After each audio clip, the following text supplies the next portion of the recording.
everyone, welcome back to Epic Tales of the Mahabharata. I am Ryan and today we continue our deep dive into this timeless tale. In episode 7, we witnessed Bhim's battle with the ferocious Rakshas, Hidimba and Bakasura, followed by Draupadi's Swayamvar, where Arjun emerged victorious. Today, in episode 8, we move forward with the story of Draupadi's unique marriage, the dilemma faced by King Dhritarashtra, and the inception of Indraprastha. So, let's immerse ourselves in the next chapter of this epic.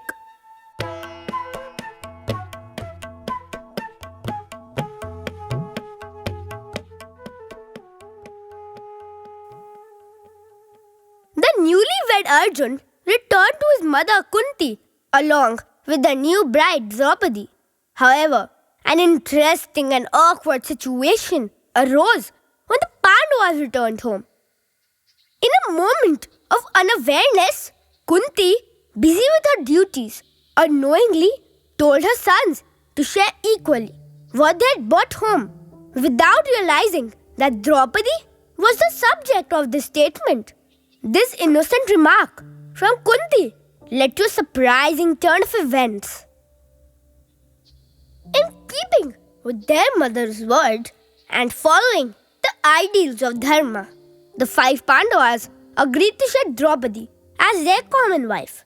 In a previous life, Draupadi, as goddess Sri Lakshmi, prayed to Lord Shiva so that she could find a groom and future husband who had 5 ideal virtues: righteous or good-natured man who strictly follows the Dharma, strength a husband who was strong and courageous in battle. She prayed for a master of archery, a husband who was good-looking, wise and intelligent. Lord Shiva was pleased and granted the boon, but as no one man was capable of representing all these qualities, so she would have 5 husbands in her next life. Thus, she came to be the wife of the Pandavas, each possessing the virtues and qualities she had asked for. Though unconventional, this arrangement ensured that Draupadi would become a unifying force in their lives, binding the brothers together and playing a pivotal role in their story. Meanwhile, in Hastinapur, the news of the Pandavas' survival and their marriage to Draupadi spread rapidly, reaching the ears of the blind King Dhritarashtra. This news brought joy, but it also ignited a dilemma in the heart of the aging monarch. While Dhritarashtra was pleased to hear that his nephews were alive, he was aware of the political complications this presented. The Kauravas, led by Duryodhan, had already staked their claim to the throne of Hastinapur, believing the Pandavas would be dead. But with their sudden return, the rightful claim of Yudhishthir as the eldest son of Pandu to the throne of Hastinapur could not be ignored. This situation put Dhritarashtra in a difficult position. Should he restore the kingdom to Yudhishthir and the Pandavas, or should he continue to support his sons, who had schemed for years to seize power? As Dhritarashtra wrestled with this dilemma, the cunning Shakuni, Duryodhan's uncle, whispered devious strategies into his ears. Shakuni advised Dhritarashtra to avoid conflict by offering the Pandavas a separate kingdom. By doing so, Dhritarashtra could maintain peace while keeping the power in the hands of his sons.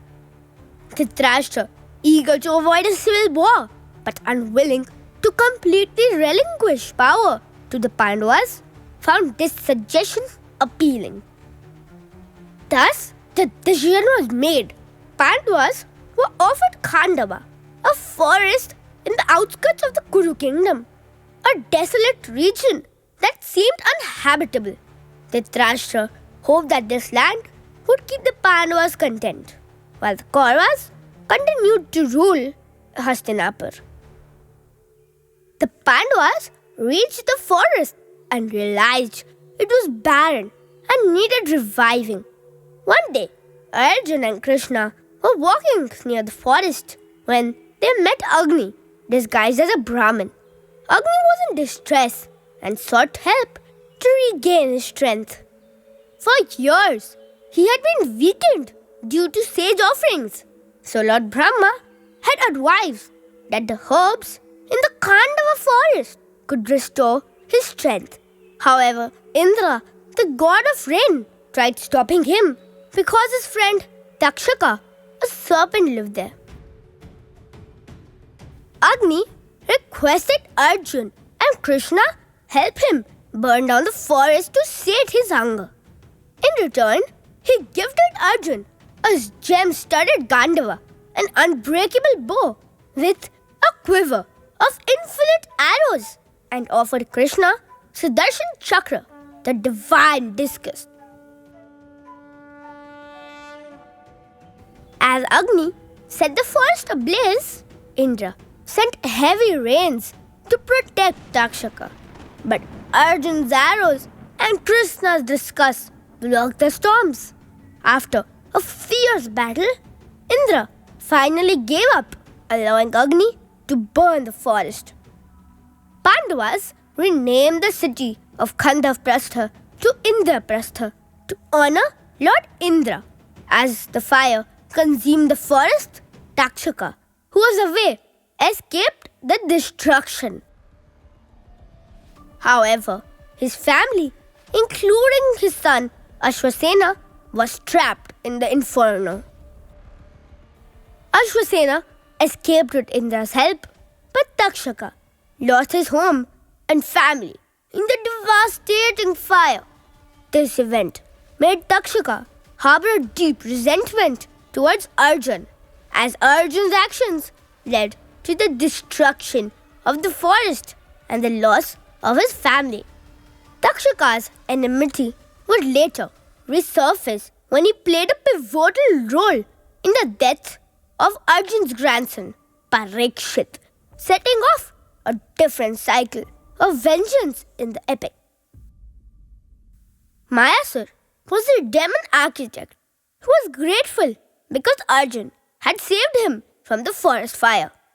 Mayasura offered to build something special for them as a gesture of thanks. He used his mystical skills to create the grand and magical Mayasabha, a palace like no other, filled with illusion.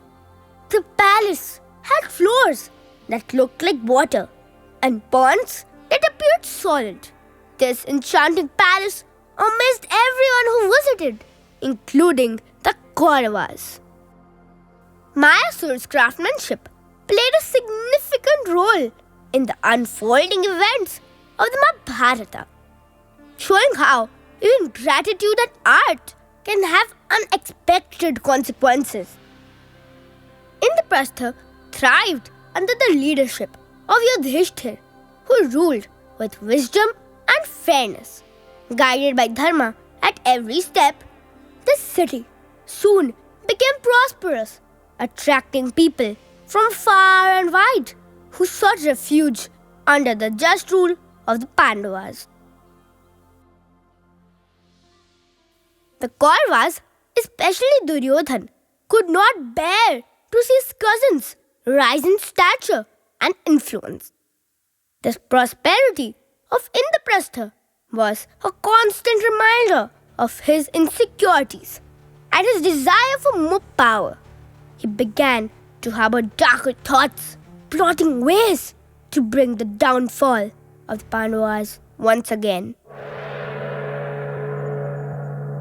As we reflect on today's episode, we see how Draupadi's marriage to the 5 Pandavas brought them together in unexpected ways. How Dhritarashtra's dilemma led to the creation of the powerful kingdom of Indraprastha, and how the rivalry between the Kauravas and Pandavas continued to brew, setting the stage for future conflict. Before we wrap up today's episode, let's pause and consider a few questions for reflection. Question number 1. How does Draupadi's marriage to all of Pandavas affect their family unity? Question number 2.